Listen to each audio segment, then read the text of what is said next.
एक बार एक शेर अपने बच्चे सिम्बा को लेकर जंगल में निकल जाता है। सिम्बा अपने पिता के पीछे पीछे जंगल में भाग रहा था। तभी जंगल के कुछ जंगली जानवर शेर पर हमला कर देते हैं। तभी शेर जख्मी हालत में अपने बच्चे सिम्बा को कहता है, बेटा सिम्बा, तुम भाग जाओ यहाँ से। नहीं नहीं पिताजी, मैं तुमको ऐसे मरता हुआ नहीं छोड़ सकता हूँ। बेटा तुमको मेरी कसम, तुम्हें यहाँ से जाना ही होगा, नहीं तो ये तुमको भी नहीं छोड़ेंगे और तुमको भी मार देंगे। तुमको बड़े होकर पूरे जंगल की रक्षा करनी होगी और अपना राज्य भी वापस लेना होगा। अब जाओ यहाँ से। फिर सिम्बा अपने पिता को वहीं छोड़कर रोते हुए जंगल की तरफ भाग जाता है। जंगल में बहुत दूर भागने के बाद सिम्बा बहुत ही थक जाता है। वह एक पेड़ के नीचे रुक जाता है। तभी एक लोमड़ी की नजर सिम्बा पर पड़ती है। सिम्बा को देखकर लोमड़ी के मुंह में पानी आ जाता है। अरे वाह, शेर का बच्चा, इसको खाकर तो बड़ा मजा आएगा। हाँ, मगर मुझे बहुत ही होशियारी से काम करना होगा। यूं सोचते हुए लोमड़ी सिम्बा के पास जाती है। लोमड़ी सिम्बा को रोते हुए देख उससे पूछती है, अरे बेटा, क्या हुआ? तुम अकेले इस जंगल में क्या कर रहे हो और तुम इतने परेशान क्यों हो?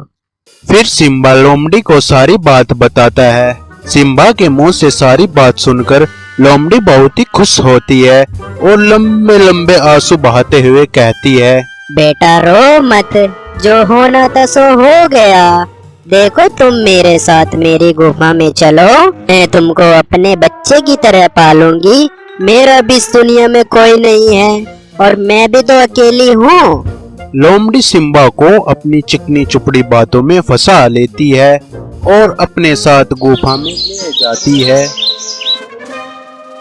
बेटा, तुम ज्यादा दुखी मत हो, तुम बहुत थक गए होंगे। तुम हाथ मुंह धोकर थोड़ा आराम करो, मैं तुम्हारे लिए भोजन ढूंढ के लाती हूँ। ये कहकर लोमड़ी सिम्बा के लिए भोजन ढूंढने जाती है और मन ही मन सोचती है, मैं सिम्बा को कुछ दिन अच्छा खाना खिलाऊंगी और पिलाऊंगी, तब जाकर इसके एक एक अंग को खाने में बड़ा मजा आएगा। यूं सोचकर लोमड़ी सिम्बा को अच्छा अच्छा खाना खिलाती है। वो सिम्बा का अच्छे से ख्याल रखने लगी। बाकी के सभी जंगली जानवरों को कुछ समझ नहीं आ रहा था कि आखिर इस चालाक लोमड़ी के दिमाग में चल क्या रहा है।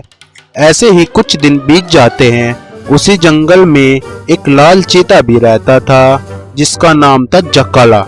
जकाला का इस जंगल में कोई नहीं था। वो बाकी जानवरों के साथ मिलजुल कर रहता और सभी से बहुत ही प्रेम करता था। जंगल के सभी जानवर भी जकाले से बहुत प्यार करते थे। एक दिन गाय जकाला से कहती है, जकाला भाई, आजकल तो लोमड़ी कुछ ज्यादा ही सिम्बा का ख्याल रख रही है।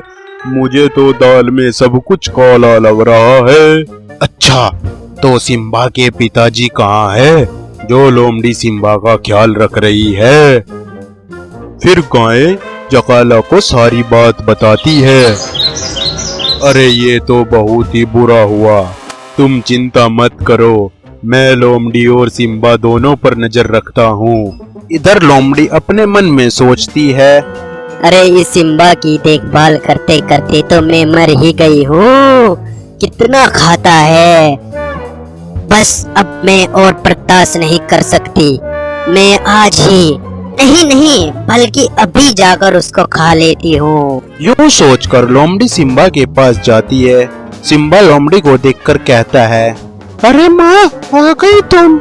मुझे बहुत जोर से भूख लगी है। भूख के मारे मेरी हालत खराब होती जा रही है माँ। बंद कर अपनी फालतू की बकवास, जब देखो भूख भूख करता रहता है। मैं तुझको अब और बर्दाश्त नहीं कर सकती। वैसे भी मुझे तुझसे ज्यादा भूख लग रही है, अब मैं तुझको खा जाऊंगी। माँ, ये आप कैसी बहकी बहकी सी बातें कर रही हो? मुझे बहुत डर लग रहा है माँ। हाँ? अरे चुप कर, कौन सी माँ और किसकी माँ? मैंने तो तुझे इसलिए खिला और पिलाया ताकि तू हट्टा कट्टा हो जाए, ताकि तुझे खाने में मैं पूरा आनंद ले सकूं। अरे ओ चालाक लोमड़ी, मेरे जिंदा रहते हुए तू सिम्बा का कुछ नहीं बिगाड़ सकती।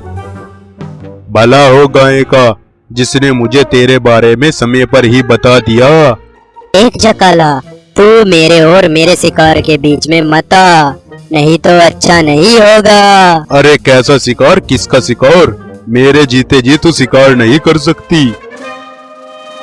तो ठीक है फिर, मैं पहले तेरा ही इलाज कर देती हूँ।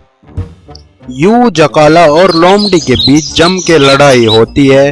जकाला लोमड़ी को मार देता है। सारे जानवर वहां इकट्ठा होते हैं। जकाला सिम्बा से कहता है, बेटा सिम्बा, तुम घबराओ मत, अब कोई खतरा नहीं है। आज से मैं तुम्हारा पिता बनूंगा। तुम इस जंगल के होने वाले राजा हो।